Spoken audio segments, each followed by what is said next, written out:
আপনি আফসোস করবেন এই দেশে ভালো মানুষ নেতা কেন কম হয়, চোর বাটপার কেন নেতা বেশি হয়। রে ভাই, নেতা তো আসমান থেকে নাজিল হয় না, মাটি ফাঁক হয়ে বের হয় না। নেতা তো তাদের মতামতের ভিত্তিতেই নির্ধারিত হয়। এখন তারা চোরের পক্ষে মত কেন দেয়, ডাকাতের পক্ষে মত কেন দেয়, লুটেরাদের পক্ষে মত কেন দেয়, সন্ত্রাসীদের পক্ষে মত কেন দেয়? দুই কারণে দেয়। এক নম্বরে কারো কারো পকেটে কিছু ভাগ পড়ে, হয়তো নগদেই পড়েছে। যেমন ইলেকশনের আসল খেলা তো 11 তারিখ রাতেই যেতে পারে চেঞ্জ হয়ে। প্রতি বছর এরকম হয়, টাকার বান্ডিল যখন ছুটতে থাকে চারদিকে, নীতি নৈতিকতার আদর্শের ওয়াজ এগুলো মসজিদ আর মাহফিলে সীমাবদ্ধ থাকে, মানুষ তখন টাকার কাছে গণহারে বিক্রি হয়ে থাকে। মজার বিষয়, একটা ছাগল কিনতে গেলে 8-10 হাজার টাকা লাগে, আর মানুষ 500-1000 হলেই মেলে। ছাগলের চাই তো দাম কমিয়ে ফেলেছে না ভাই, বিক্রি হবি হয়, একটু দামটা বাড়ায় রাখ, যে অন্তত আমি ভোট দিব, ঠিক আছে, আমি আমার আদর্শ নষ্ট করে আপনাকে ভোট দিব, কিন্তু আমার 20,000 করে দিতে হবে। তাও নয় তো বুঝতাম যে ছাগলের চাইতে দামটা একটু বেশি আছে, কিন্তু ছাগলের চাইতে রাম ছাগল আর পাঠাওগুলো না, খালি নর্মাল ছাগলের চাইতে দাম কম হয়েছে। এই জাতি দিয়ে আপনি কি আশা করেন, যাদের দাম মাত্র 500 টাকা, যাদের দাম মাত্র 1000 টাকা? আল্লাহ হেফাজত করুক। কারো কারো 500-1000 না, এক কাপ চা অথবা অটো ভাড়া তাকে ওই পর্যন্ত পৌঁছে দেওয়া, আর জাস্ট একটা সেলফি তুলতে দেওয়া, বাস, আর কিছু লাগবে না।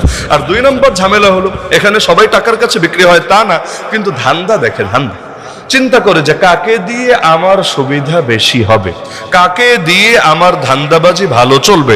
এখন যদি বোঝে অমুক যদি চলে আসে আমার তো ধান্দায় হাত দিয়ে বসবে, তাহলে ঠিক আছে, চিন্তা করে না, ওনারা দেখলে সালাম দিব, সমস্যা নাই, জায়নামাজটাও আগায় দিব, সমস্যা নাই, ওনাকে মসজিদে প্রথম কাতারে দিয়ে দিব, তাও সমস্যা নাই, কিন্তু ওনাকে ক্ষমতায় আসতে দিব না।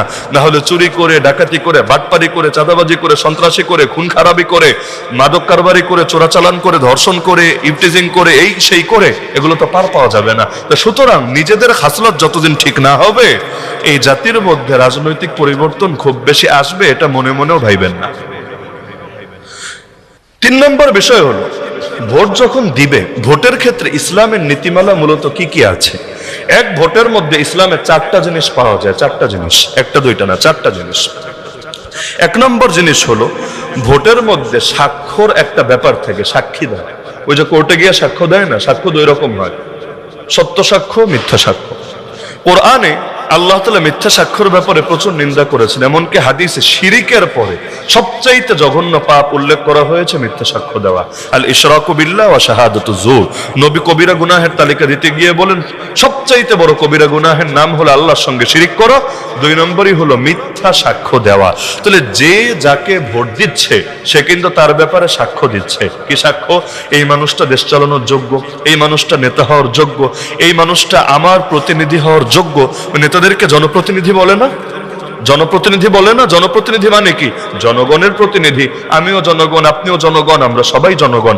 এখন সব জনগণের মতামত নিয়ে দেশ চলবে, এটা হলো গণতন্ত্রের শিক্ষা। কিন্তু সব জনগণ তো এত কোটি কোটি কোটি মানুষ, এদের সবার মতামত নিবে কিভাবে? এটা তো সম্ভবই না।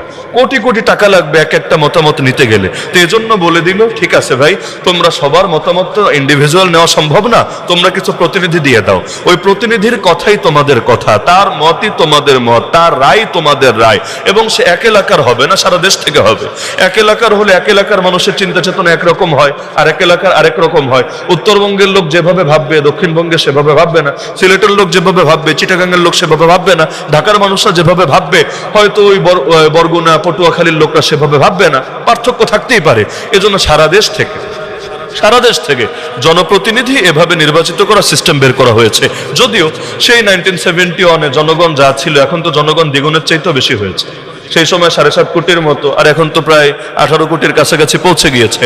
তবে জনপ্রতিনিধি তখন যা ছিল এখনো ঠিক তাই আছে। রাষ্ট্র যেহেতু বাড়ে নাই, জনগণ বাড়লেও জনপ্রতিনিধি আর খুব বেশি বাড়ে নাই।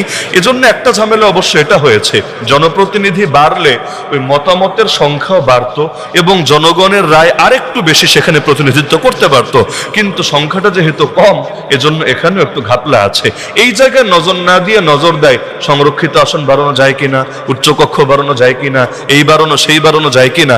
অথচ জনপ্রতিনিধির সংখ্যা আরেকটু যদি বাড়তো, তাহলে মানুষের মতামতটাও এবং বিভিন্ন যুক্তি, বিভিন্ন দিক, প্রত্যেকের মাথায় তো সব দিক আসবে না, সেটা সেখানে প্রয়োগ হতো। তাহলে ভোটের সঙ্গে সাক্ষ্যের সম্পর্ক আছে নাকি নাই?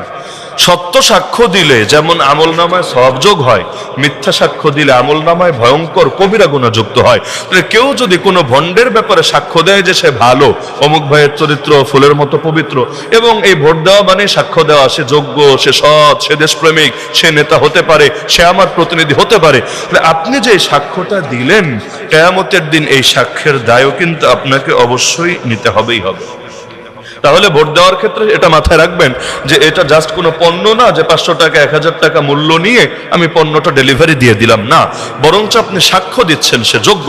তো সাক্ষ্যটা যদি সত্য হয় আলহামদুলিল্লাহ, সাক্ষ্যটা যদি মিথ্যা হয় নাউযুবিল্লাহ। এখন বলবেন এমন তো হতে পারে আমি ভোট দিলাম ভালো ভেবে, পরে গিয়ে খারাপ হয়ে গেল, হতে তো পারে। তা আমরা তো আর ভবিষ্যৎ জানি না, এমন যদি হয় আশা করা যায় আল্লাহ ধরবে না, কারণ ভবিষ্যতের এলেম আমাদের নাই। আমরা জাহের দেখেই বিবেচনা করি, কিন্তু জাহের দেখতেই তো আমার কোয়ালিটিটা বুঝতে হবে। এখন কে চোর, কে বাটপার, কে দুর্নীতিবাজ, এগুলো মানুষের অতীত সামনে রাখলে, প্রত্যেকের চরিত্র, প্রত্যেকের আচার আচরণ সামনে রাখলেই তো বুঝে আসে। সুতরাং প্রতিটা ভোট দেওয়ার আগে মাথায় রাখবেন সাক্ষ্যটাকে সত্য দিচ্ছেন না মিথ্যা দিচ্ছেন। যদি সত্য দেন আখিরাতের একটা পুঁজি বাড়ালেন, যদি মিথ্যা দেন শিরিকের পর সবচাইতে ভয়ঙ্কর কবিরা গুনাহটা নিজের আমল নামায় যুক্ত করে নিলেন।